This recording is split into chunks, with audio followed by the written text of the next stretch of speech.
종일 일하시느라고 힘드셨을 텐데 이렇게 열심히 나오셔서 고맙고 또 반갑습니다. 어제 본문이 어디였습니까? 창세기 12장 1절에서 3절. 제목은요, 모든 족속이 복을 얻을시다. 복을 받을 것이다, 복을 받으리라 다 비슷합니다. 그냥 모든 족속이 복 받는다 이렇게 기억하시면 되지요. 우리 아는 말씀도 자꾸 되새겨 봐야지 그게 마음에 남고 또 몸에 이어지니까요. 창세기 12장 1절에서 3절 처음에 생각하실 것은 하나님이 오늘 우리도 부르셨다 그 점을 생각했고요. 그 다음에는 그 하나님이 부르신 것은 뜻밖에도 우리를 안정된 삶에서 벗어나서 오직 하나님만 믿고 따르는 불안정한, 어떻게 보면 그러나 하나님을 따르라는 그렇게 부르셨다는 것을 기억했지요. 그렇게 해서 하나님의 약속대로 복을 받을 때 거기에 머물러서는 안 된다는 걸 생각했지요. 왜냐하면 우리를 통해서 온누리의 사람들이 하나님의 복을 받아야 하기 때문이라고 했습니다. 그래서 우리가 어제 저녁뿐만 아니라 오늘까지 또 그렇게 결심을 했죠. 아, 나도 하나님이 불러주셨구나. 다시 한번 확인하고, 그 다음에 내가 쥐고 있는 안정된 것보다는 불안정해 보이지만 가장 확실한 하나님의 부르심을 따라서 나서야 되겠다. 그리고 하나님이 나와 내 가정에, 우리 교회에 좋은 것을 많이 베푸실 때 거기에 만족하고 있을 수만은 없구나. 그래서 부족하지만 나를 통해서 이 세상 누구라도 가까운 데 있는 사람 또 멀리 있는 사람들이 좀 혜택을 입었으면 좋겠다. 그렇게 살자고 다짐을 했습니다. 어제 저녁 말씀에 약간 덧붙일 것이 있습니다. 아브라함을 통해서 또는 아브라함이 후손들을 통해서 천하 만민이 모든 족속이 복을 얻는다고 했는데 창세기 안에서 벌써 그런 흐름을 읽을 수가 있습니다. 아브라함 덕 본 사람이 있죠. 누가 덕을 봤겠습니까? 롯이 나오죠. 역시 성경을 많이 읽으시니까 당장 답이 나오네요. 롯은 아브라함의 조카입니다. 욕심스럽게 좋은 땅을 차지했죠.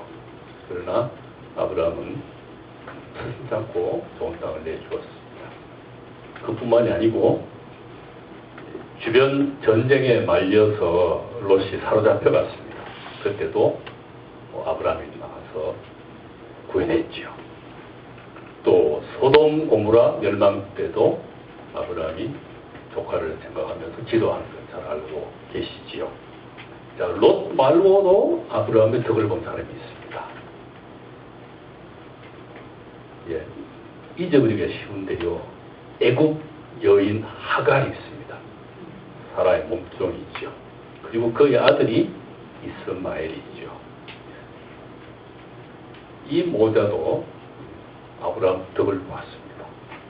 그래서 나중에는 이 이스마엘을 통해서도 큰 민족을 이루게 해주시겠다는 약속 말씀을 들려주셨고, 아브라함의 아들 이삭 때문에 또 좋은 일을 겪은 사람들이 있습니다. 26장에 보면은 블레셋 사람들이 우물 덕을 봅니다. 거기는 사막지역이기 때문에 우물이 생명줄인데 이삭이 파면은 항상 물이 잘 나옵니다. 그러면 블레셋 사람들이 가서 그것도 차지하고, 그럼 이삭은 또 다른 데 가서 파고 이렇게 여러 번. 비록 흉년을 피해서 남의 땅에 들어와서 사는 이삭이지만은 그 현지 사람들에게 우물을 잘 파는 덕을 끼쳤습니다. 야곱은 누구에게 이익을 주었을까요? 외삼촌 라반의 집에 가서 모성살이를 하는데 야곱이 하기만 하면은 짐승대가 늘어났어요. 외삼촌은 생질, 일꾼을 잘 드린 덕분에 재산이 엄청나게 불어났죠. 요셉의 덕을 본 사람은 누굴까요? 우선 당장에는 형제들이죠. 가나안 땅에 평년이 들었지만은 애굽에는 요셉이 이제 가뭄 대책을 잘 세워서 풍년 때 곡식을 많이 창고에 모아두었죠.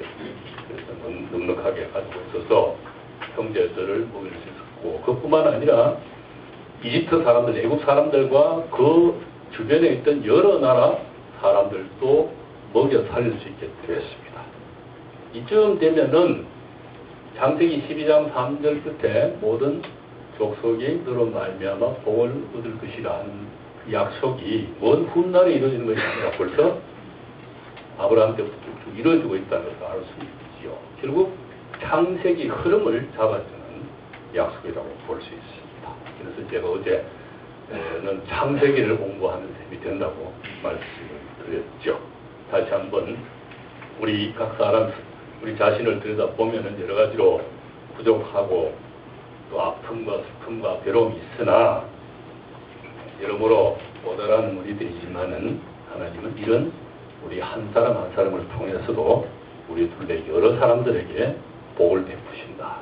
이 점을 기억하고 그 보람으로 우리가 예수를 믿어갈 수 있으면 정말 좋겠습니다. 자, 오늘은 본문이 어디지요? 신명기 8장 11절에서 20절이고 제목은요, 내 하나님을 잊어버리지 않도록. 여기 본문이 여기 도표에 다 적혀있기 때문에 본문을 보시기 위해서 성경을 펼쳐보지 않아도 되는데, 이것은 이제 개역 개정판입니다. 여러분들이 가지신 개역 한글판을 조금 옛날 말을 고친 것이기 때문에 차이가 있을지 모르나 크게 봐서는 마찬가지입니다. 이 본문을 읽기 전에 그 밑에, 자, 여기 오쪽 밑에 있는 한 줄짜리 찬송을 한번 불러보고 또 화요일 기도문도 읽고 시작하겠습니다. 여기 우리말로는 제가 우리의 눈으로 주님을 뵙고 우리의 두 귀로 주 말씀 듣네 이렇게 번역했는데, 이 찬송은 프랑스 남부에 떼제 공동체라는 게 있습니다. 우리 전 세계의 젊은 우리 돈들이 모여서 교제하고 경건 훈련을 받는 곳인데, 그 원래 가사는 우리의 눈은 주 예수를 향해서 있다. 이 말이 반복이 됩니다. 제가 조금 다르게 있는데요. 우선 제가 한번 피아노 처음 맞춰서 불러보고 그 다음에 여러분들 쉽게 따라 하실 수 있습니다. 두 번째도 불러보겠습니다. 처음만 잡아주세요. 우리의 눈으로 주님을 뵙고 우리의 눈으로 주 말씀 듣네. 같이 해보시죠.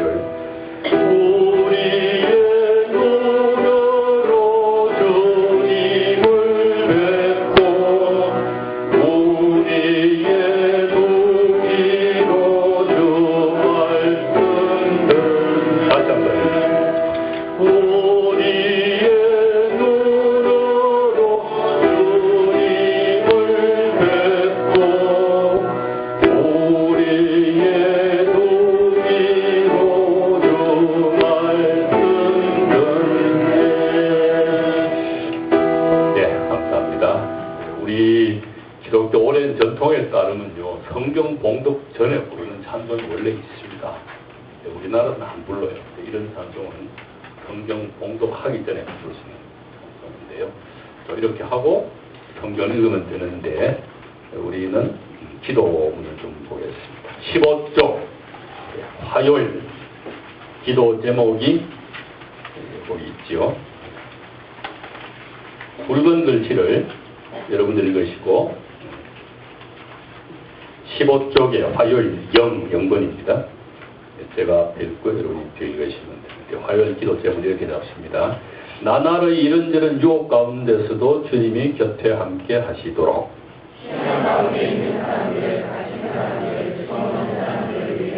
굶주리는 사람들, 권리를 빼앗긴 사람들을 위해, 교회에 나서거나 무관심하게 된 모든 사람들을 위해, 예, 아침 기도를 읽어보겠습니다. 한 줄씩 번갈아 읽지요. 주님, 당신은, 주님께서는 저희에게 긴장과 갈등을 견뎌내라 하시지만 주님은 저희를 아십니다. 저희가 얼마나 쉽게 포기하는지도 아십니다. 저희를 강하게 하여 든든히 서게 해 주십시오. 또 뜨겁게 사랑하며 서로 돕게 하십시오. 화가 나서 분별력을 잃지 않게 지켜주십시오. 이날의 모든 순간에 저희와 함께 하십시오.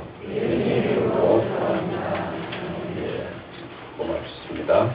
자, 다시 5쪽의 도표를 보시고 어제와 마찬가지로 제가 말씀을 드리면서 중간중간에 본문을 읽겠습니다. 오늘 본문은 신명기에 있거든요.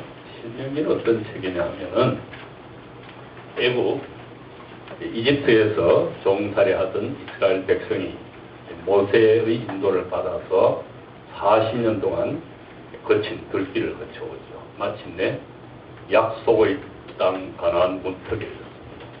이제 요단 계곡만 건너면은 가나안 땅입니다. 지금의 요르단 지역에 이르렀습니다. 그런데 하나님은 모세가 가나안 땅에 들어가는 것을 허락하지 않으셨습니다.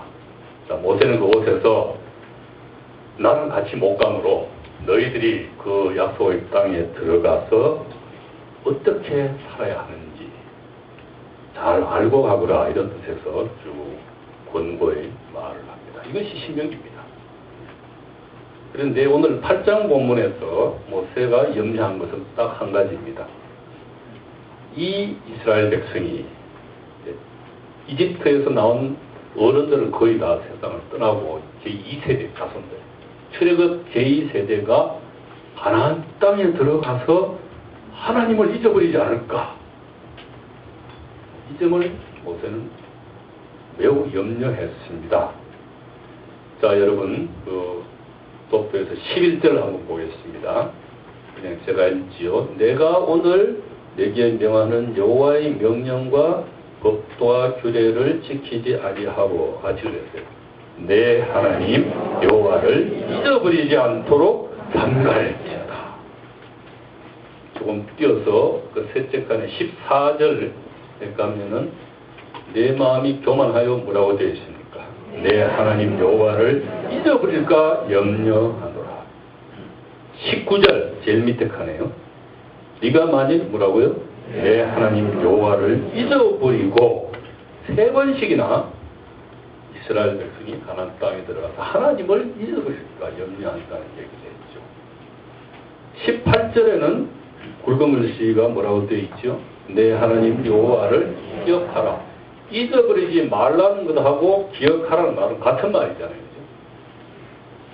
자, 이렇게 해서 모세는 거듭거듭 이스라엘 백성이 가나안 땅에 들어가서 하나님을 잊지 말아야 한다, 그것을 말하고 있습니다. 여러분, 이스라엘이 하나님을 잊어버린다니요, 어째서 그런 일이 있을 수 있습니까? 그럴 수 있다는 것이거든요. 그 까닭이 12절에서 14절까지 있습니다. 시작이니까 한번 같이 읽어보실까요? 12, 13, 14. 그러니까 언제 왜 그 부분이죠? 같이 읽겠습니다. 네가 먹어서 배부르고 아름다운 집을 짓고 거주하게 되며 또 내 소와 양이 성하여 내 은금이 정식되며 내 소유가 다 풍부하게 된 때에 내 마음이 교만하여 내 하나님 여호와를 잊어버릴까 염려하노라. 전혀 어려운 말씀이 아니죠. 이스라엘 백성이 가나안 땅에 들어가서 하나님께 복받아 좋은 집 짓고 맛있는 음식 먹고 부유하게 잘 살게 되면 무슨 일이 벌어진다면 그만 마음이 높아져서 하나님이 눈에 안 보이게 된다, 이 말이죠. 하나님을 잊어버리게 될 수 있다는 것이죠. 17절에서는 조금 달리 표현합니다. 제가 읽겠습니다. 그러나 네가 마음에 일으킬, 이 너는 이스라엘 전체를 너로 부르는 겁니다. 내 능력과 내 손의 힘으로 내가 이 재물을 얻었다 말할 것이라. 여기요, 이스라엘 백성, 우리의 능력과 우리의 손의 힘으로서 이런 부를 이뤘다. 이런 잘못된 생각을 하게 되리라는 것이지요. 그래서 18절에 내 하나님 여호와를 기억하라고 한 다음에 뭐가 나옵니까? 그가 내게 재물 얻을 능력을 주셨다. 너의 능력, 너의 힘으로서 재물 얻은 것이 아니고 하나님이 너에게 그런 능력을 주신 줄 똑똑히 알아라. 그렇게 하나님을 기억해야 된다고 하는 것이죠. 이 너무나 뻔한 말씀이지만 이것이 오늘 우리에게도 매우 중요한 가르침이 됩니다. 오늘 저녁에는 어제하고 조금 다른 방식으로 공부를 합니다. 어제는 본문 공부를 좀 하고 그 다음에 오늘 우리와 어떤 관계가 되는데 오늘은 본문 하면서 다시 우리도 돌아보고 하는데요. 그래서 여러분들 그 교재 5쪽에 6쪽 넘어가면은 제일 위에 뭐라고 되어 있습니까? 하나님의 백성도 잘 살게 되면 하나님을 잊어버릴 수 있다 했죠. 이걸 그대로 우리에게 적용하면요, 오늘 우리도 저도 마찬가지입니다. 잘 살게 되면 하나님을 잊어버릴 수 있다는 것입니다. 그런 일이 없어야 되는데 그럴 위험이 있다는 것이죠. 자, 한번 우리 자신을 돌이켜 봅시다. 우리도 잘 살게 되면 하나님을 잊어버릴 수 있다. 도대체 저 박 목사가 우리 이한교회 교인들을 어떻게 보고 말이야 저런 모욕적인 말을 하느냐. 도전적으로 들으실 수 있고 이상하다고 할 수 있지만 하나님을 믿는다 하면서도 여러분 이 땅에서 잘 사는 것을 하나님보다 더 중요하게 생각하면은 그것은 하나님을 잊어버린 것과 다를 바가 없습니다. 자, 우리나라 전체를 한번 돌이켜 보십시다. 1997년 12월에 국제통화기금이 영어로 IMF가 우리나라 살림을 도맡게 되었습니다. 경제를 살리자 이런 말을 누구나 그 힘을 못했습니다. 10년 세월이 흐르면서 나라 빚을 다 갚았습니다. 그렇지만 몇 해 전에는 철석같이 믿었던 미국 금융산업에 문제가 생겼습니다. 텔레비전 다 보셨잖아요. 최근에는 유럽 경제가 휘청거립니다. 세계 경제가 지금 위기에 처해 있습니다. 국내 경제도 다시 어려워졌죠. 잘 아시는 대로 청년 실업, 비정규직의 확대, 가슴 아픈 일들이 많이 벌어지고 있습니다. 그래서 경제를 살려야 한다. 이런 말을 다시 하게 됐죠. 서울을 떠나서 지방으로 갈수록 더더욱 그럽니다. 우리가 살아가는데 경제가 중요하지요. 두말할 나위가 없습니다. 요즘 전 경제가 나빠지는 상황에서 이것을 실감하게 되죠. 그런데 이 경제를 살리라는 말은 문제의 근본을 바로 보지 못하게 합니다. 문제는 경제가 죽었다는 데 있는 것이 아니기 때문이죠. 그동안 모두들 그 경제를 하나님처럼 알고 섬기다 보니까 잘 살려고만 하다 보니까 그만 그 욕심 때문에 나라가 망가지고 세계가 파탄이 된 것입니다. 1990년대 중반까지 잘 살게 되었다고 우리 정부에서도 노래했습니다.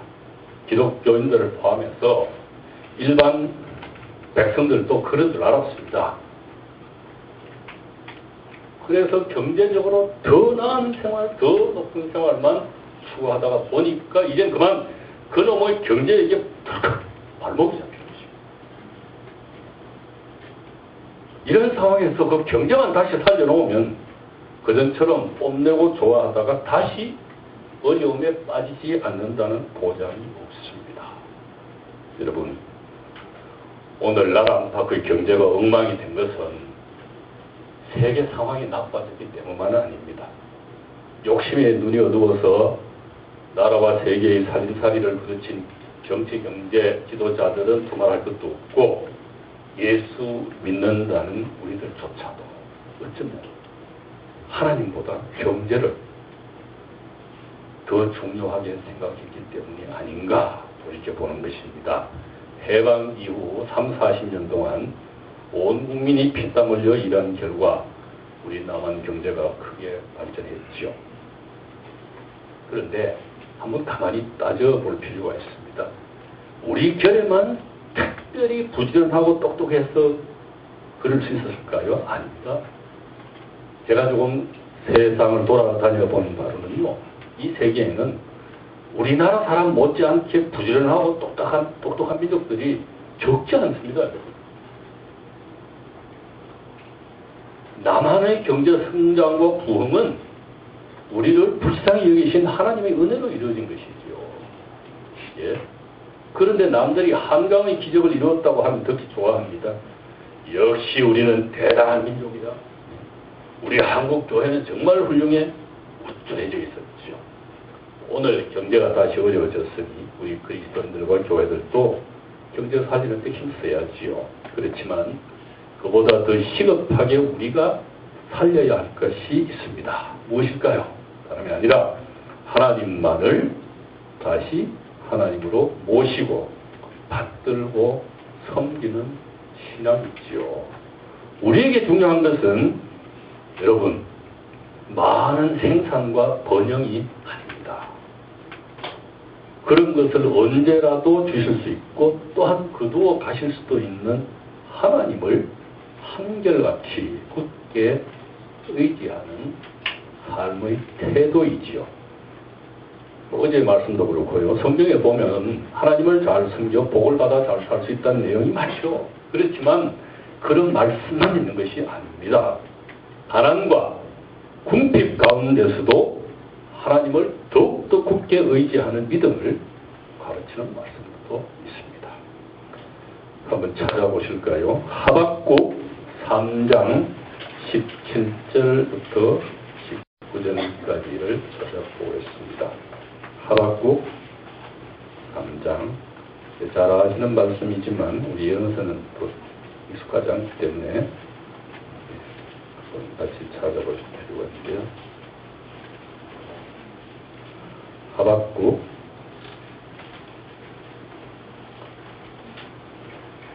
3장 쪽수가 페이지 수가 몇 페이지입니까? 보통 1300쪽입니까? 찾기가 힘드시면 그냥 들으셔도 되는데요. 제가 읽다가 같이 읽을 부분 부탁을 드리겠습니다. 3장 17절 비록 무화과 나무가 무성하지 못하며 포도나무에 열매가 없으며 감람나무에 소출이 없으며 밭에 먹을 것이 없으며 우리의 양이 없으며 외양간에 소가 없을지라도 나는 여호와로 말미암아 즐거워하며 나의 구원의 하나님으로 말미암아 기뻐하리로다. 19절을 같이 읽으실까요? 주 여호와는 나의 힘이시라. 나의 발을 사슴과 같게 하사 나를 곳으로 위에 가시리라. 여기까지 됐습니다. 여기 보면요, 없고 있는 게 하나도 없어요. 그런데도 하나님 때문에 즐거워하고 구원의 하나님을 기뻐한다. 하나님이 나의 힘이심을 안다. 약간 돌지 않았을까요? 아무것도 없는데 뭐 그렇게 좋아요? 이것은 근본을 알기 때문에 재물은 있다가도 없어지지만 하나님은 영원하십니다. 재물이 중요한 것이 아니라 부가 중요한 것이 아니라 부를 주시기도 하고 거둬갈 수도 있는 하나님이 중요하다. 그 말이죠. 2007년 5월에 아동문학가 권정생 선생님이 돌아가셨죠. 이분이 1990년대 초반에 쓰신 글 가운데 얼마를 길지만 제가 읽어드리려고 합니다. 나는 세례를 받은 지도 30년이나 되고 집사라는 직책을 받은 것도 비슷한 횟수가 되는데도 한 번도 만족한 예배를 드려본 적이 없다. 참으로 이름 그대로 돌 예수꾼이었다. 다만 내가 예배당 문간방에 살면서 새벽종을 울리던 때가 진짜 하나님을 만나는 귀한 시간이었는지 모른다.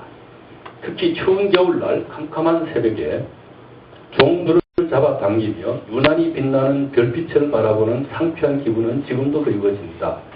1960년대만 해도 농촌교회의 새벽기도는 소박하고 아름다웠다. 전기불도 없고 석유 램프불을 켜놓고 차가운 마룻바닥에 꿇어앉아 조용히 기도를 했던 기억은 성스럽기까지 했다. 교인들은 모두 가난하고 슬픈 사연들을 지니고 있어 가식 없는 대화를 나눌 수 있었고, 그 중에 6.25 때 남편을 잃고 외딴 하나 데리고 살던 김아무개 집사님의 찬송가 소리는 가슴이 미어지도록 애절했다. 새벽기도 시간이면 제일 늦게까지 남아서 부르던 고요한 바다로 찬송가는 그분의 전속곡이었다. 마지막 4절의 이 세상 고락간 주 뜻을 본받고 내 몸이 의지 없을 때 큰 믿음 주소서 하면서 흐느끼던 모습은 보는 사람들을 숙연하게 했다. 가난한 사람의 행복은 이렇게 욕심 없는 기도를 할 수 있기 때문이다. 새벽 기도가 끝나 모두 돌아가고 아침 햇살이 창문으로 들어와 비칠 때 교회 안을 살펴보면 군데군데 마룻바닥에 눈물 자국이 얼룩져 있고 그 눈물은 모두가 얼어있었다. 60년 전에 참 가난했다. 그러나 그때의 교회는 따뜻한 정이 있었다. 당시의 교회 회계 장부를 들춰보면 누가 몇백 원 빌려갔다가 언제 갚았다는 기록이 종종 보인다.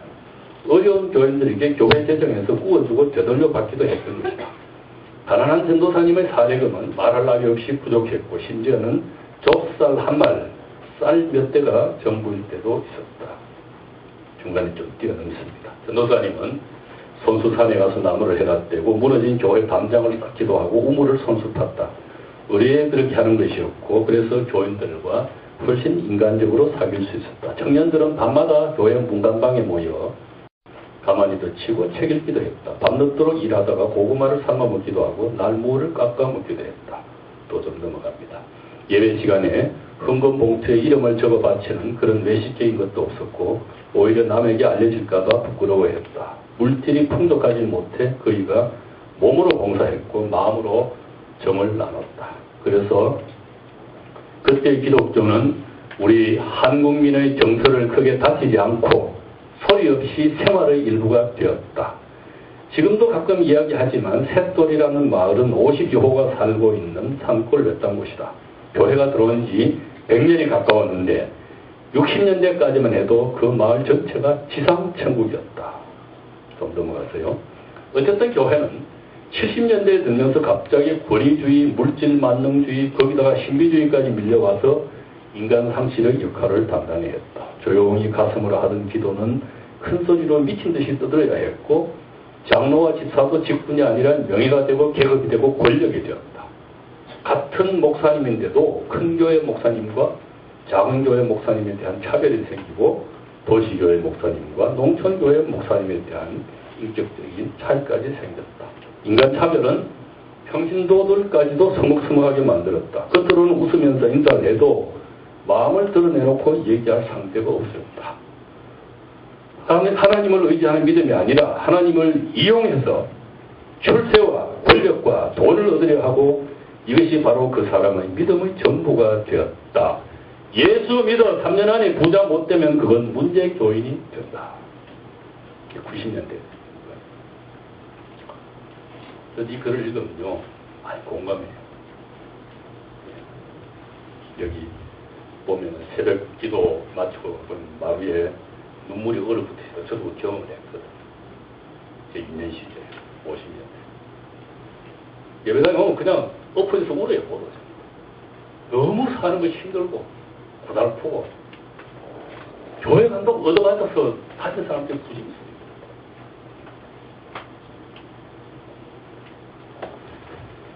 자, 이 글에 나오는 김아무개 집사님이 부르셨다는 찬송 우리도 한번 불러봅시다. 고요한 바다로. 예.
교재 16조 위에 있는 화요일 점심 기도를 한번 읽고 계속 말씀드리겠습니다. 16페이지 위에 2번. 하나님께 말씀드릴 수 있습니다. 나의 하나님. 질문이 여러 가지입니다. 그런데 답은 하나도 모르겠습니다. 사람들 저는 그들을 이해할 수 없습니다. 하나님이 저를 도와주셔야겠습니다. 제게 안정된 마음과 맑은 생각을 주십시오. 침묵하고 고난 받겠습니다. 싸움 한가운데서도 제가 안전하게 해주십시오. 자, 모세는 이스라엘이 가나안 땅에 들어가서 잘 살게 되면 하나님을 잊어버릴까 크게 염려했습니다. 그런 다음에 이스라엘 백성이 잊지 말아야 할 하나님이 어떤 하나님이신지 지난 역사를 들추어가면서 말합니다. 다시 본문이 있는 5쪽으로 넘어오셔서 14절 뒷부분부터 16절까지, 그러니까 도표에서 위에서 넷째 칸입니다. 잊지 말아야 할 하나님 있죠. 그 부분을 내가 읽겠습니다. 너희가 잊지 말아야 할 하나님은 어떤 하나님인지 다시 내가 얘기하마 하고 모세가 들려준 얘기입니다. 여호와는 너를 애굽왕 종군 되었던 집에서 이끌어내시고 너를 인도하여 그 광대하고 위험한 광야 곧 불뱀과 전갈이 있고 물이 없는 간조한 땅을 지나게 하셨으며 또 너를 위하여 단단한 반석에서 물을 내셨으며, 글자가 잘못됐네요. 내 조상들도 알지 못하던 만나를 광야에서 내게 먹이셨나니 이는 다 너를 낮추시며 너를 시험하사 마침내 내게 복을 주려 하심이었나이다. 하나님은 무엇보다도 여러분 이스라엘을 애굽 땅 이집트에서 이끌어내신 하나님이십니다. 종살이하는 데서 해방시키신 하나님이시죠. 또 하나님은 이스라엘 백성이 거친 들길 광야길을 지나오는 동안 먹을 것이 없어요. 마실 것도 별로 없는데 바위에서 물이 솟아나고 하늘에서 만나가 떨어지게 해서 먹이시고 마시게 하신 하나님이시죠. 그래서 사람으로서는 어찌 해볼 수 없는 어려운 상황에서 살 길을 열어주셨습니다. 지금도 가보신 분이 계실지 모르지만은 성지 답사하셨어요. 광야길 가면 또 잘못하면 목숨을 잃어요. 지금도. 이런 어려운 상황에서 살 길을 열어주셨다. 그래서 이스라엘은 하루하루 살아남기 위해서라도 하나님을 의지할 수밖에 없었습니다. 그 지난 역사를 기억하라는 것이죠. 그런데도 이런 이스라엘이 가나안 땅에 들어가서 잘 살게 되면은 하나님은 까마득하게 잊어버리게 될 수 있다는 것입니다. 그래서 사람들이 인간은 망각의 동물이라 이렇게 얘기를 했는지 모르겠습니다. 여기서 우리는 오늘 우리에게 주시는 두 번째 가르침을 깨닫습니다. 우리도 하나님이 어떤 하나님이신지 지난 역사를 돌이켜보면서 다시 기억해야 한다는 것이죠. 지난 세월을 지내면서 하나님이 어떻게 우리나라를, 이 세계를 살려주셨는가, 그것을 기억해야 한다는 것이죠. 우리 한국교회를 되돌아보겠습니다. 천주교까지 고려하면 우리 교회 역사가 200수십 년 됩니다.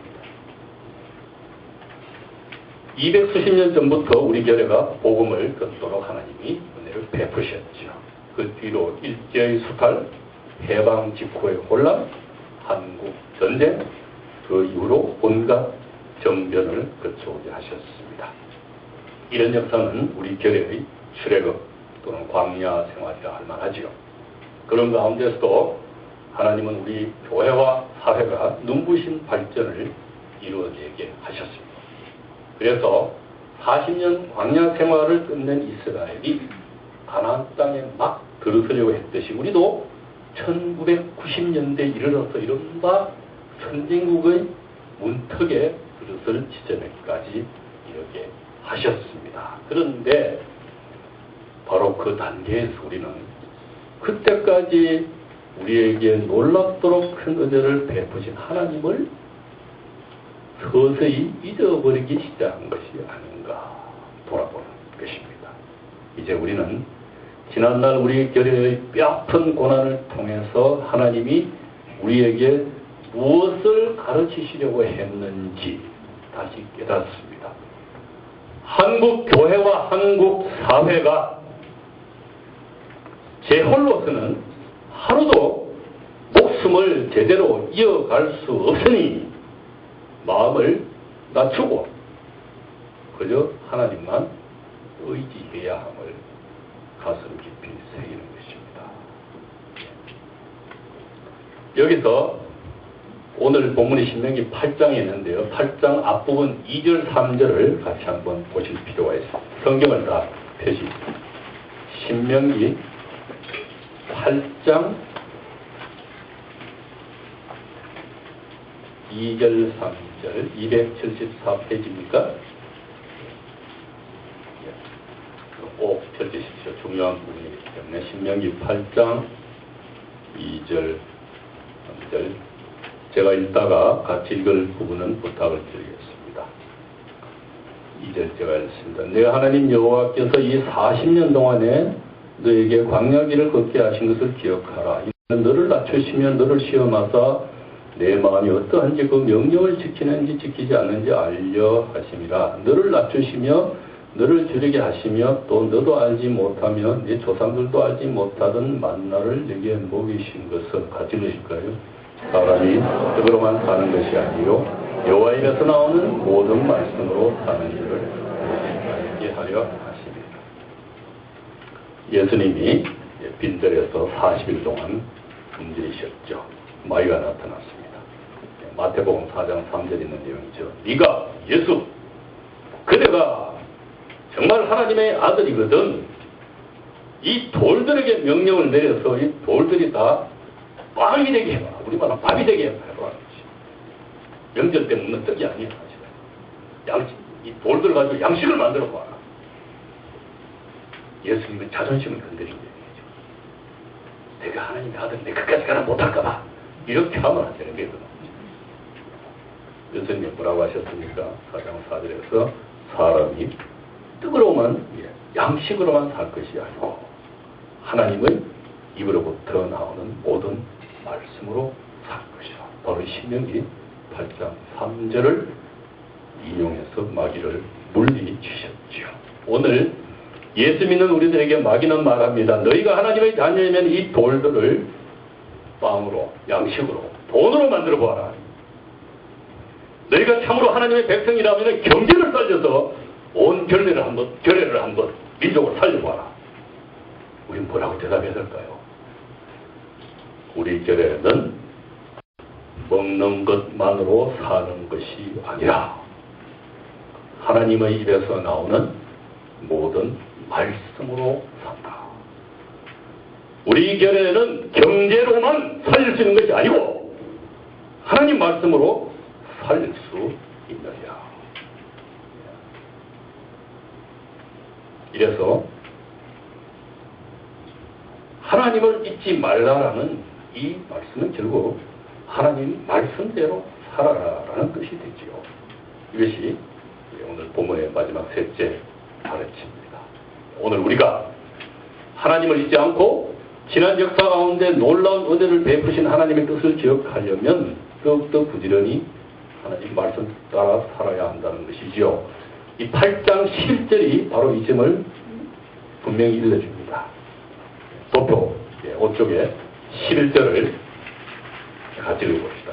내가 오늘 내게 명하는 여호와의 명령과 법도와 규례를 지키지 아니하고 내 하나님 여호와를 잊어버리지 않도록 삼가지라.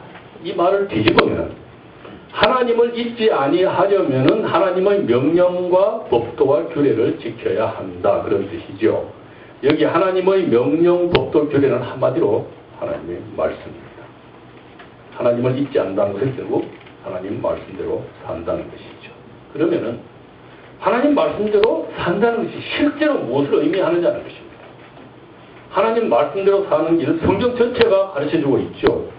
그런데 특별히 이 말씀에 들어있는 신명기의 본론이라고 할 수 있는 12장에서 26장까지에서는 세 가지를 분명히 알려줍니다. 하나는 하나님께 올바르게 예배하고 섬기는 것이고, 두 번째는 여러분 놀라지 마십시오. 공직 제도를 올바르게 유지하는 것. 셋째는 어려운 이웃과 더불어 사는 것. 자, 15분 쉰 다음에 계속하겠습니다. 오늘 말씀은 매우 쉬운 말씀입니다. 하나님 백성도 잘 살게 되면은 하나님을 잊어버릴 수가 있어요.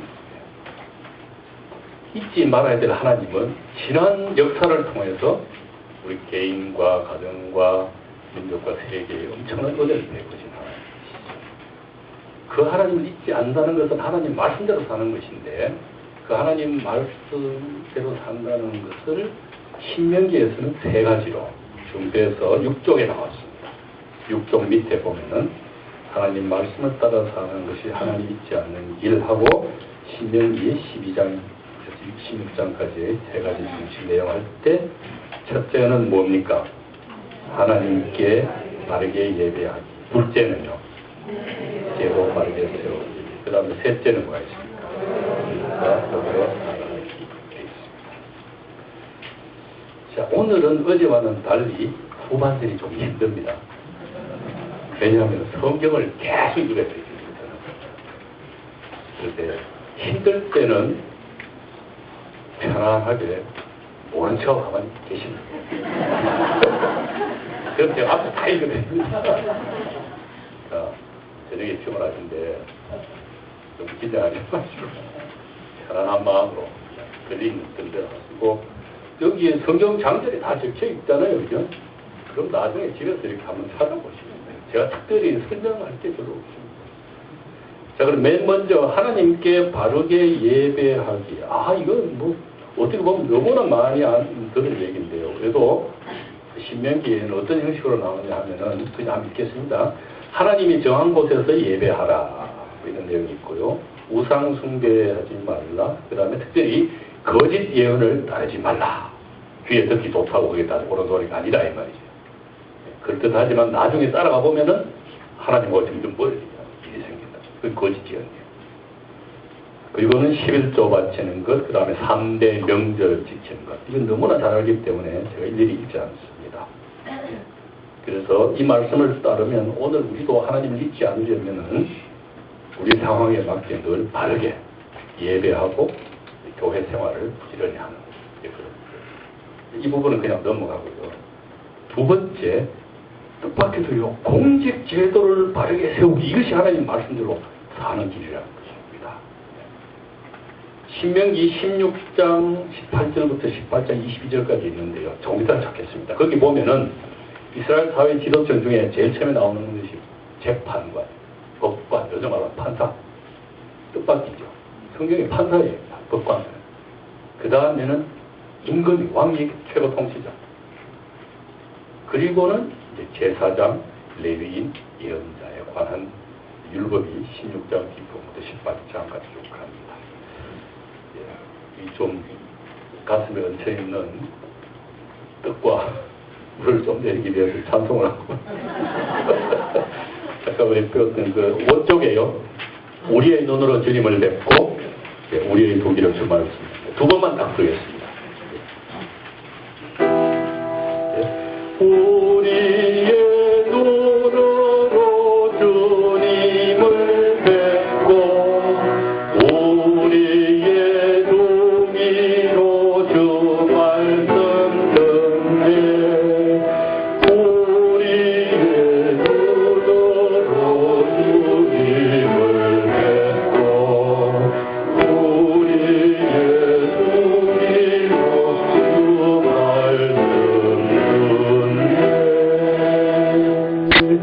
주 화요일 저녁 기도문 읽겠습니다. 16쪽에 왔다 갔다 하는 게 정신이 없죠. 16쪽에 수요 위에 3번 나의 하나님 이런저런 위험에서 하나님이 제 곁에 계셔서 저를 지켜주셨습니다. 많이 걱정하는 저를 용서해 주십시오. 하나님은 제가 기댈 수 있는 분이십니다. 제가 그 아래 살아갈 수 있는 지붕이십니다. 고맙습니다. 하나님 예수님 이름으로 기도합니다. 아멘. 하고는 잠들어야 되는데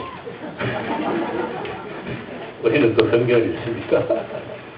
자, 공직제도 첫머리 이제는 법관에 관한 내용부터 있는데요. 신명기 16장 18절부터 20절까지입니다. 처음에는 좀 찾아듣다가 그 다음부터는 제가 혼자 읽겠습니다. 16장 18절 18절만 같이 읽어보시고 19절 20절은 제가 읽을 겁니다. 18절 같이 읽으실까요? 내 하나님 여호와께서 내게 주시는 각성에서 내 지파를 따라 재판장들과 지도자들을 줄 것이요 그들은 몸으로 백성을 재판할 것입니다. 됐습니다. 제가 읽었죠. 너는 재판을 굽게 하지 말며 사람을 외모로 보지 말며 또 뇌물을 받지 말라. 뇌물은 지혜자의 눈을 어둡게 하고 의인의 말을 굽게 하느니라. 너는 마땅히 공의만을 따르라. 그리하면 네가 살겠고 내 하나님 여호와께서 내게 주시는 땅을 차지하리라. 재판관, 법관에 대한 율법이죠, 여러분. 율법이 종교적인 것만이 아닙니다. 실생활입니다, 실생활.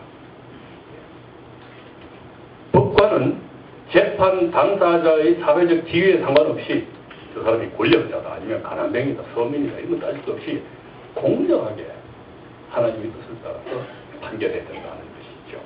그 다음, 임금에 대한 율법을 보겠습니다. 17장 14절부터 20절까지 긴데요.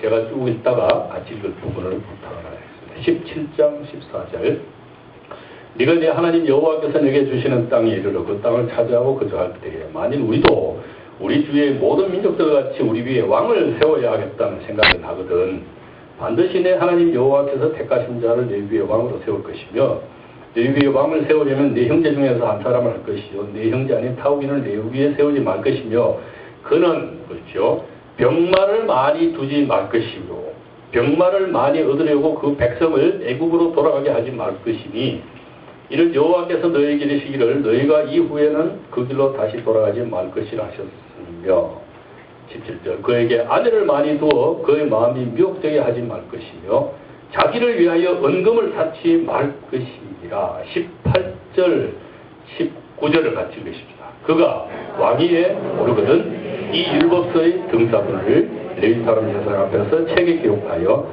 평생에 자기 옆에 두고 읽어 그의 하나님 여호와 경외하기를 배우며 이 율법과 모든 말과 이 규례를 지키라.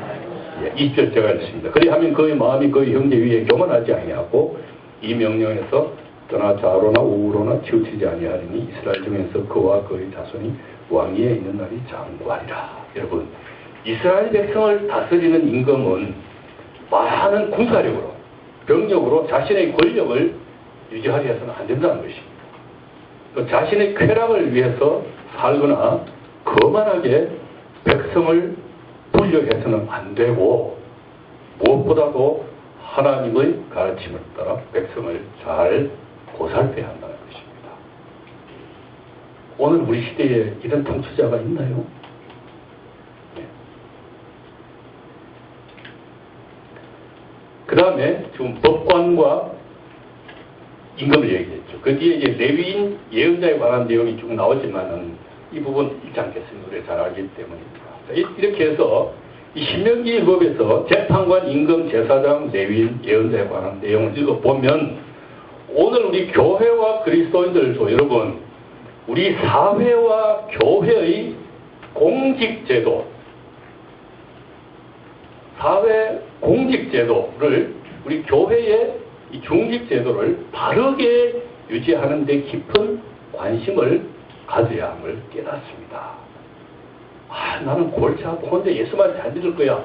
그게 아니란 말입니다. 예수를 잘 믿는 길 중에 하나가 내가 속한 이 사회와 내가 속한 이 교회의 지도층이 제대로 되도록 하는 데 힘쓰는 일이 들어간다는 것이죠.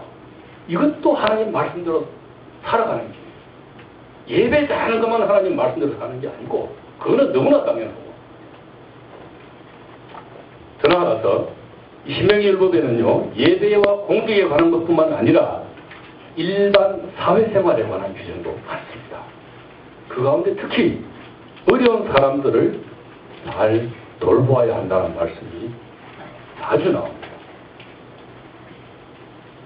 그런데 여기에 벌써 11조 관련 율법에도 그런 내용이 나옵니다. 여러분 신명기 14장 찾아보시죠. 14장 22절부터 보면은 11조 얘기가 나오거든요. 14장 22절부터 다 읽으려고 하지 않습니다. 거기 보면은 해마다 11조를 하나님께 어떻게 드려야 하는지를 자세히 일러주는데요. 28절, 29절에 가면 특별한 내용이 나옵니다. 제가 읽겠습니다. 14장 28절 매 3년 끝에 그해 소산의 10분의 1을 다하여 내 성읍에 저축하여 너희 중에 분깃이나 기업이 없는 레위인과 내 성중에 거류하는 객과 및 고아와 과부들이 와서 먹고 배부르게 하라. 그리하면 내 하나님 여호와께서 너희 손으로 하는 범사에 내게 복을 주시리라. 21조는 3년마다 한 번씩 내는 것인데 성전에 바치는 것이 아닙니다. 그게 아니고 각 마을에 어려운 사람을 돕기 위해 내는 것입니다. 그래서 이제 들어 구제의 11조다 이런 얘기를 하는데 이것이 하나님께 바치는 11조 외에 또 3년마다 더 내는 것인지 아니면은 3년째 내는 11조를 그렇게 쓰라는 것인지 확실하지 않은데 어쨌든 어려운 사람을 돕는 데 쓰려고 11조를 내는 율법이 있다는 사실을 기억하시기 바랍니다. 이것이 26장에도 비슷한 내용이 나오는데요. 그럼 그냥 제가 읽겠습니다. 26장 12절 13절 이런 내용이 있습니다. 셋째 해 곧 11조를 드리는 해에 네 모든 소산의 11조 내기를 마친 후에 그것을 레위인과 객과 고아와 과부에게 주어 내 성읍 안에서 먹고 배부르게 하라. 그리할 때 내 하나님 여호와 앞에 아뢰기를 내가 성물을 내 집에서 내어 레위인과 객과 고아와 과부에게 주기를 주께서 내게 명령하신 대로 하였사오니 내가 주의 명령을 범하지도 아니하였고 잊지도 아니하였나이다. 그러니까 이 경우에 보면 11조는 왜 내느냐 하는 정신이요. 하나님이 내게 복을 주셔서 많은 생산을 할 수 있습니다. 곡식을 거둬들 수 있다. 또는 짐승 새끼는 마음. 너무 감사하는 마음으로 바치는 것인데 거기서 끝은 안 된다 그 말이에요. 하나님 감사합니다. 이게 끝이 아니라 땅이 없어서 농사 못 짓는 사람, 재산이 없어서 짐승을 못 치는 사람들은 생산의 기쁨을 누릴 수가 없잖아요. 그런 사람들에게도 내가 누리는 기쁨을 나눠줘야 된다는 거예요. 그 기쁨을 같이 나눌 수 있어야 이게 온전한 11조다 이런 내용입니다. 그러니까 율법의 규정이 하나님 앞에 예배만 잘하면 된다, 11조만 잘 바치면 된다 그런 정도가 아니라 그걸 넘어서서 내가 누리는 기쁨을 누리지 못하는 사람에게 그 기쁨을 함께 누리자고 해야 되는 그런 가르침을 담고 있지요. 이렇게 어려운 사람들과 기쁨을 나누는 것은 11조 바칠 때만 할 일이 아니고 3대 절기 가운데서 나타납니다. 16장 찾아보겠습니다. 16장 9절 16장 9절부터 12절까지인데요. 제가 이따가 같이 읽을 부분을 부탁을 드리겠습니다. 7주를 셀지니 곡식에 나설 때는 첫날부터 7주를 세어 내 하나님 여호와 앞에 77절을 지키되 내 하나님 여호와께서 내게 복을 주신 대로 내 힘을 헤아려 자원하는 예물을 드리고 11절 하면 보세요. 같이 너와 내 자녀와 노비와 내 성중에 있는 레위인과 및 너희 중에 있는 객과 고아와 과부가 함께 내 하나님 여호와께서 자기의 이름을 주시려고 택하신 곳에서 내 하나님 여호와 앞에 즐거워할지니라. 12절 제가 했습니다. 너는 애굽에서 종되었던 것을 기억하고 이 규례를 지켜 행할지니라. 농사를 잘 지어서 곡식을 거두어 들을 때 추수감사 때 말이죠. 그 복을 베풀어 주신 하나님께 감사하는 마음으로 예물을 드리지만 그것을 끝날 것이 아니고 농사 지을 땅이 없어서 수확의 기쁨을 누리지 못하는 사람들과 함께 즐거움을 나누는 것이죠. 여러분, 여기에 우리 그리스도인들이 잊지 말아야 될 중요한 생활 원칙이 있습니다. 하나님 말씀대로 사는 길이 있습니다. 내가 행복할 때 그 행복을 누리지 못하는 사람을 생각할 줄 알아야 된다는 겁니다.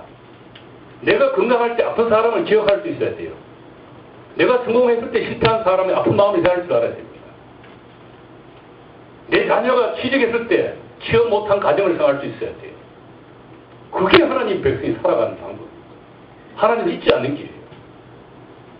내가 잘됐다고 우리 집 잘됐다고 할렐루야 아멘하고 헌금만 할 게 아니란 말이에요. 그건 그거대로 하시고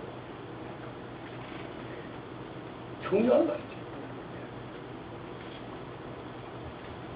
자, 이것은 11조라든지 절기 행사는 예배에 가까운 거 아닙니까? 예배하는 가운데서도 어려운 사람들을 생각해야 된다는 것인데, 거기서 더 나아가서 일상생활에서 어려운 이웃을 함부로 억누르지 말아야 할 뿐만 아니라 적극적으로 돕고 돌봐야 한다는 율법 계명이 엄청나게 많이 있습니다. 지금 다 읽어볼 시간이 없는데 몇 가지만 찾아보겠습니다. 24장 14절 15절 보겠습니다. 오늘 신명기 공부를 아주 톡톡히 하시겠는데요. 24장 14절 15절 14절 제가 읽습니다. 곤궁하고 비난한 품꾼은 너희 형제든지 내 땅 성문 안에 우거하는 객이든지 그를 학대하지 말며. 15절 첫머리 뭐가 나옵니까? 그 품삯을 당일에 주고 해진 후까지 미루지 말라. 이는 그가 가난함으로 그 품삯을 간절히 바랍니다. 제가 그냥 읽습니다. 그가 너를 여호와께 호소하지 않게 하라. 그렇지 않으면 그것이 내게 죄가 될 것입니다. 돈 있는 사람은요, 일공 부리고 잊어버릴 수가 있어요. 그 품삯 주는 것을. 열사로 넘어갑니다. 그런데 그 품삯이 있어야 오늘 당장 집에 가서 가족을 먹여 살리는 사람은 이건 큰 문제잖아요. 그렇게 해서는 안 된다. 15장에 가보겠습니다. 15장 7절 8절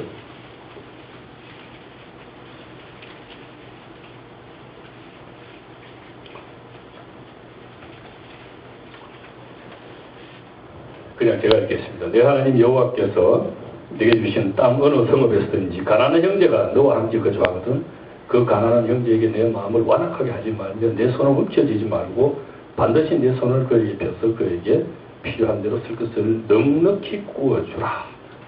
설명이 필요 없는 부분입니다. 가난한 사람들을 잘 돌보라는 것인데요. 다시 24장으로 가겠습니다. 24장 19절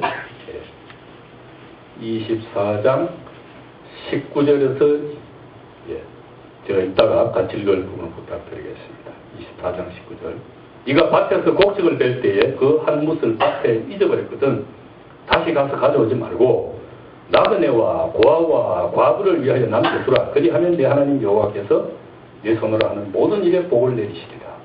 네가 내 감람나무를 뜬 후에 그 가지를 다시 살피지 말고 그 남은 것은 객과 고아와 과부를 위하여 남겨두며 네가 내 포도원의 포도를 딴 후에 그 남은 것을 다시 따지 말고 객과 고아와 과부를 위하여 남겨두라. 너는 이집트 땅에서 종되었던 것을 기억하라. 이러므로 내가 네게 이 일을 행하라 명령하노라. 여기 여러 번 나오는 나그네 고아 과부, 객과 고아 과부는 옛 이스라엘 사회에서 힘이 없는 대표적인 계층의 사람들입니다.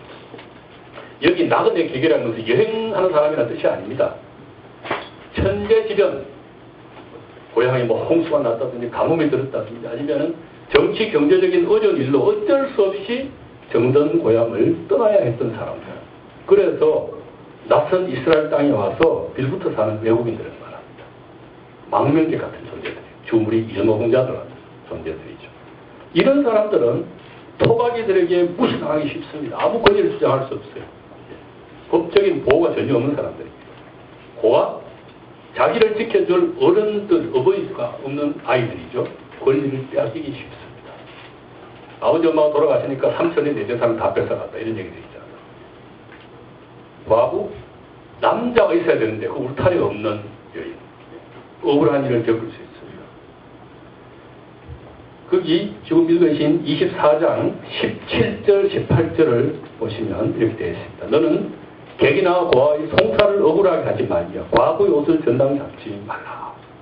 너는 애굽에서 종되었던 일과 네 하나님 여호와께서 너를 거기서 속량하신 것을 기억하라. 이러므로 내가 네게 이 일을 행하라 명령하노라. 그러니까 나그네 과부는 권리를 빼앗기기 쉽다. 약자는 그들을 그렇게 등쳐먹어서는 안 된다는 얘기죠. 신명기율법에는 이처럼 가난한 사람, 나그네 고아 과부뿐만 아니라 종들에 관한 내용이 있습니다. 종, 노예. 15장을 한번 찾아요. 15장 12절. 15장 12절에서 15절까지 제가 읽겠습니다. 내 동족 히브리 남자나 히브리 여자가 내게 팔렸다 하자. 만일 6해 동안 너를 숨겼거든 7째에 너는 그를 놓아 자유롭게 할 것이요. 너를 그를 놓아 자유롭게 할 때에는 빈손으로 가게 하지 말고 내 양무리 중에서 타작마당에서와 포도주 틀에서 그에게 후히 줄지니 곧 내 하나님 여호와께서 내게 복을 주신 대로 그에게 줄지니라. 너는 애굽 땅에서 종되었던 것과 내 하나님 여호와께서 너를 속량하였음을 기억하라. 그것으로 말미암아 내가 오늘 이같이 내게 명하노라. 그러니까 종을 7년째는 풀어줘야 돼요. 넉넉하게 생계비를 줬어요. 18절로 가겠습니다. 15장 18절. 그가 6해 동안에 품꾼의 삭의 배나 받은 만큼 너를 섬겼은즉 너는 그를 놓아 자유하게 하기를 어렵게 여기지 말라. 그리하면 내 하나님 여호와께서 내 범사에 내게 복을 주시리라. 이게 2000 수백 년 전의 법인데요. 현대 법보다 더 좋은 법이에요. 23장 15절 16절에 더 놀라운 내용이 있습니다. 23장 15, 16절. 예. 종이 그의 주인을 피하여 내게로 도망하거든 너는 그의 주인에게 돌려주지 말고 그가 내 성읍 중에서 원하는 곳을 택하는 대로 너와 함께 내 가운데에 거주하게 하고 그를 압제하지 말지니라. 언젠가 뭐 추노라는 뭐 드라마가 있더라고요. 노비. 여기는요. 종이 도망갔을 때 주인에게 잡아주지 말라는 거예요. 지켜주라는 겁니다. 오죽 힘들었으면 도망쳤겠는데. 여러분 세상 법은 힘있는 사람을 위한 법인 경우가 많습니다. 우리나라 법도 다를 바가 없어요. 민법, 삼법, 형법. 대부분의 많은 법이 강자를 위한 법이에요. 강자의 재산을 보호하고 강자의 권리를 보호하고. 그런데요. 2000수백 년 전에 이 구약의 율법은요. 반대입니다. 힘없는 사람을 지키는 법이에요. 이 하나님의 법이에요. 달아난 종을 지켜주라는 것이죠. 이렇게 선진적인 법이 없어요. 법하면 로마법이 유명한데 그거 잘 없어요.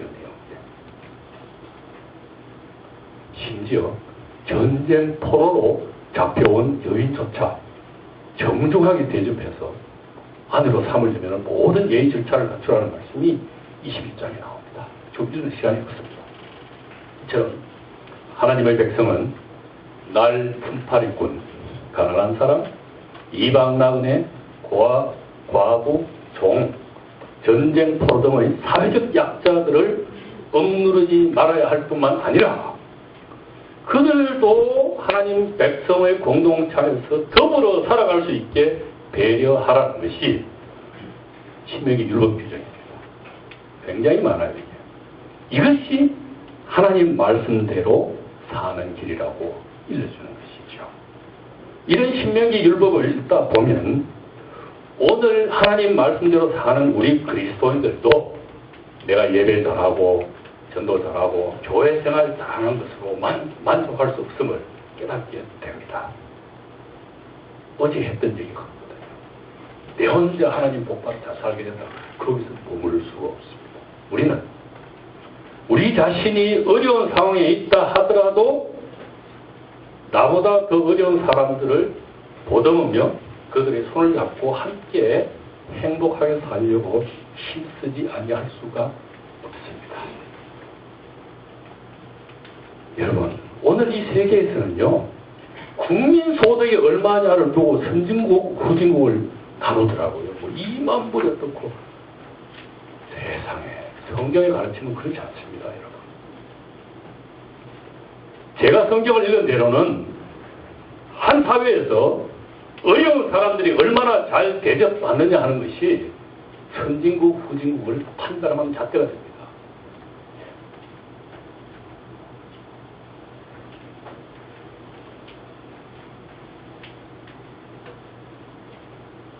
성경에 가르쳐, 성경에 가르쳐.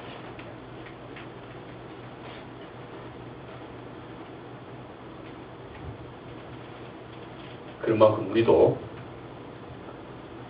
우리 안팎에 어려운 사람들을 잘 보살피고 받드는 그런 교회 사회를 만들어가도 이전보다 더 힘써야 될 것입니다. 여러분, 오늘 제목이 뭐였죠? 하나님을 잊어버리지 않고. 하나님 잊지 말자는 거 아닙니까?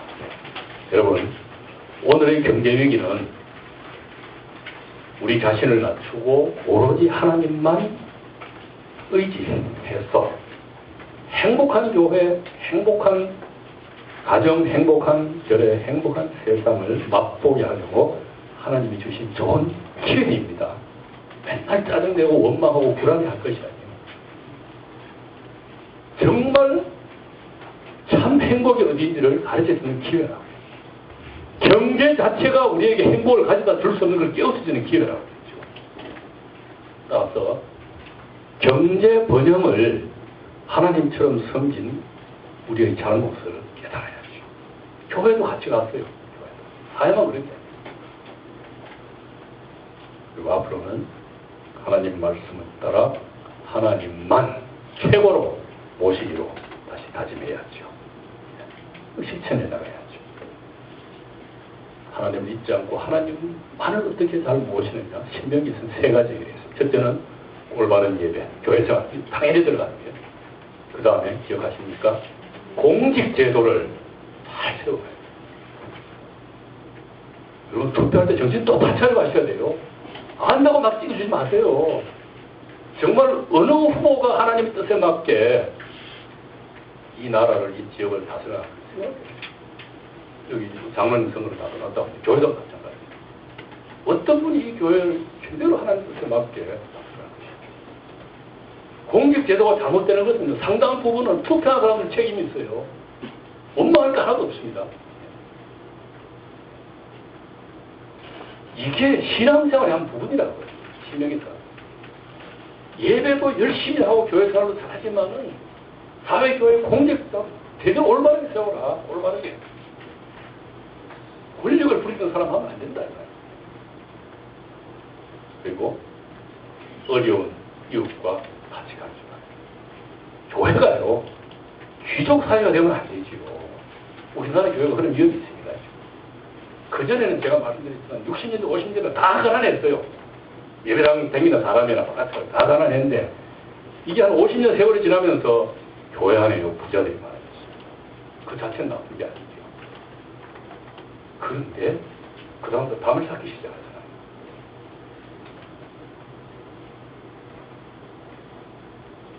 교회가 어려운 이웃을 외면하면은 어떻게 그 교회입니까?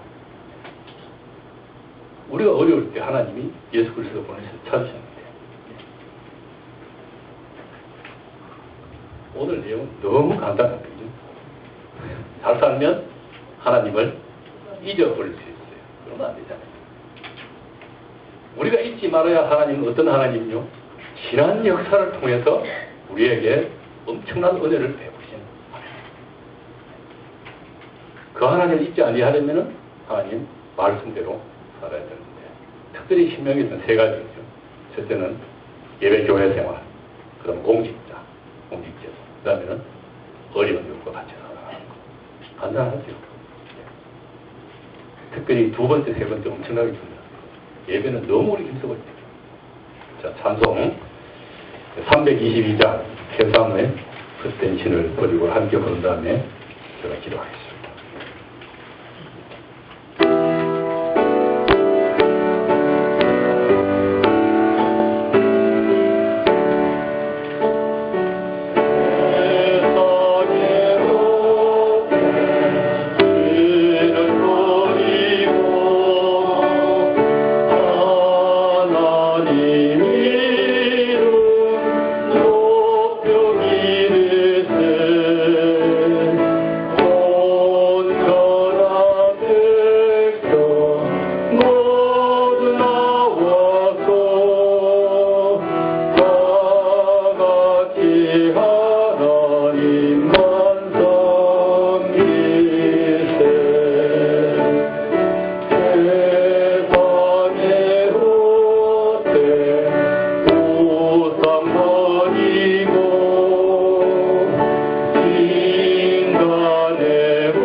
저희가 이 세상 사는 동안 잘 살든지 못 살든지 하나님을 잊지 않겠습니다. 하나님 말씀을 따라 하나님을 나날이 더 잘 섬기겠습니다. 바르게 예배하고 교회 생활하고 싶습니다. 공직 제도를 바르게 세우고 유지하고 싶습니다. 어려운 이웃과 더불어 살고 싶습니다. 저희를 도와주십시오. 예수님 이름으로 기도합니다. 아멘.